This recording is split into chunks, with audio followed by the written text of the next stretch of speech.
We're in the Getty Villa, and we're looking at a really ancient sculpture. We're talking more than 4,000 years ago. This comes from the Cyclades, these islands in the Aegean. Usually at this time in the third millennium, we're thinking about the cultures of ancient Egypt. We might think of a sculpture like the seated scribe, or we think about ancient Mesopotamia, perhaps the standard of ore. But both of those cultures had writing. And here we are in these islands in the Aegean between Greece and Asia Minor. And this is a culture that didn't have writing and produced these beautiful marble sculptures that we so much want to learn more about. They speak to a culture that would have had oral traditions and stories, but we don't actually have the records to show it, so we only have the objects themselves. About 5% of the sculptures that come out of this area were male figures doing something, but 95% of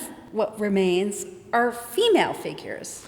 Most of the sculpture from this period shows women with their arms crossed. The fact that he's male is very rare, and they're all doing some sort of active engagement, whether it's bearing a cup or playing instruments, or a little bit later we have them wearing a baldric.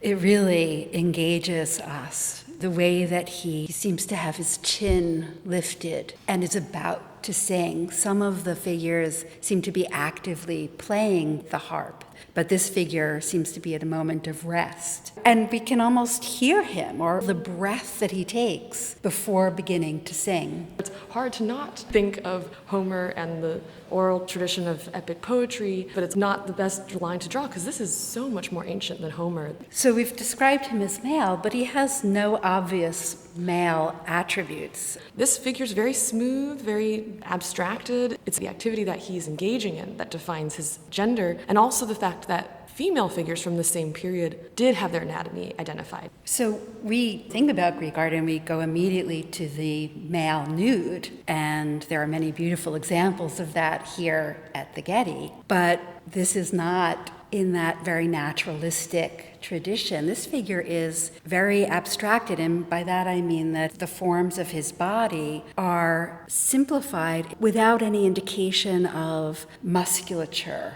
of the structure of the body. We are seeing it today with all of its original polychromy gone, so that even simplifies it more. That simplicity was so exciting to artists in the 20th century. It inspired these great works by Picasso and other artists who looked to antiquity and found these forms that felt modern. It's worth mentioning, many Cycladic objects that you find in museums today are not from documented archaeological excavations. There's systematic looting in the 20th century, and so this is something that archaeologists and art historians grapple with, is understanding their context given that we have lost so much of that history.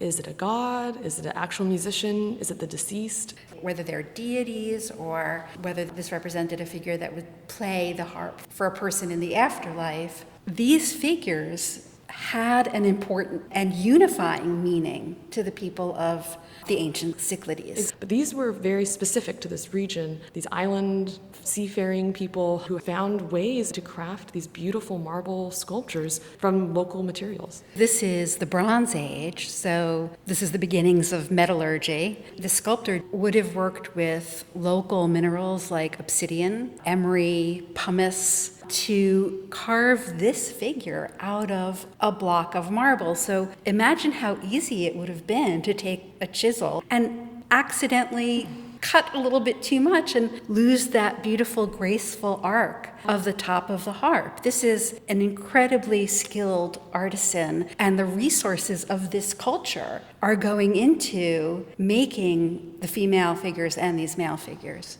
It really makes me want to know what he's singing and who he's singing for.